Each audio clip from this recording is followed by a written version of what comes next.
اعوذ باللہ من الشیطان الرجیم، بسم اللہ الرحمن الرحیم۔ شب برات کے اعمال، شب برات کے مختصر اعمال بیان کر رہے ہیں کہ جو ہر صورت آپ کو کرنے چاہیے۔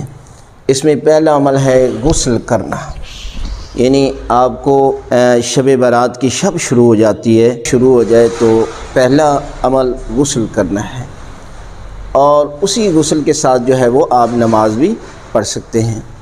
اور دوسرا عمل ہے شب بیداری کرنا، یعنی ساری رات جو ہے وہ جاگنا چاہیے۔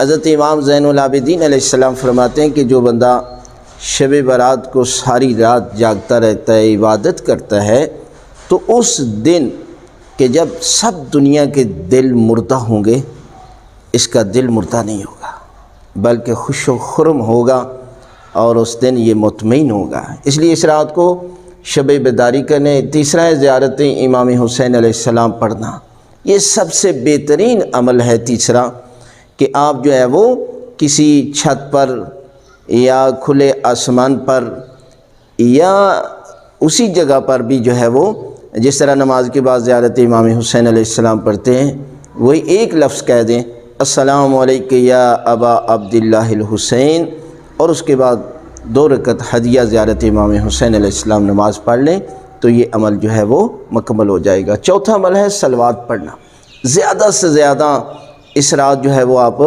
درود کی تلاوت کریں، یعنی درود کی تسبیح کا ذکر زیادہ سے زیادہ کریں۔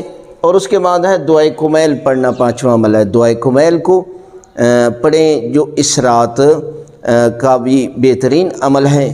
اور چھٹا ہے 100 مرتبہ تسبیحات اربع پڑھنا، یعنی سبحان اللہ والحمد للہ ولا الہ الا اللہ واللہ اکبر، اس ذکر کا، اس تسبیح کا 100 مرتبہ جو ہے وہ آپ ذکر کریں۔ 7واں عمل ہے نماز 2 رکعت نماز پڑھنا۔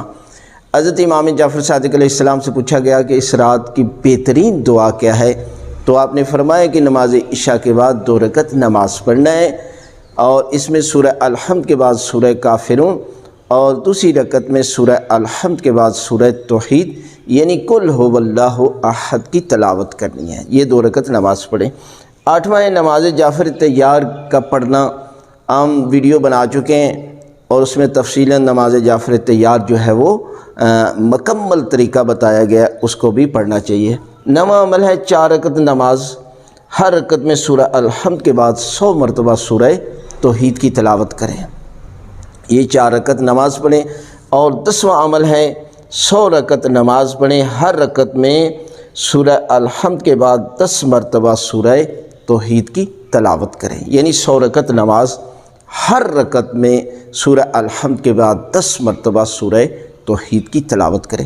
اور باقی دعائیں جو منقول ہے وہ مفاتیح الجنان سے پڑھ سکتے ہیں، تحفۃ العوام سے پڑھ سکتے ہیں، لیکن جو مکمل میں نے بتائے ہیں یہی اعمال ہیں، اور ان اعمال کو آپ کریں گے تو پروردگار اس رات کے صدقے میں آپ کی عبادت کو قبول بھی فرمائے گا اور آپ کے گناہ بھی معاف کرے گا، اور اس رات کے صدقے میں جو حاجت آپ مانگیں گے، حضرت امام زمانہ علیہ السلام کے صدقے میں پروردگار آپ کی دعاؤں کو اپنی بارگاہ میں قبول فرمائے گا۔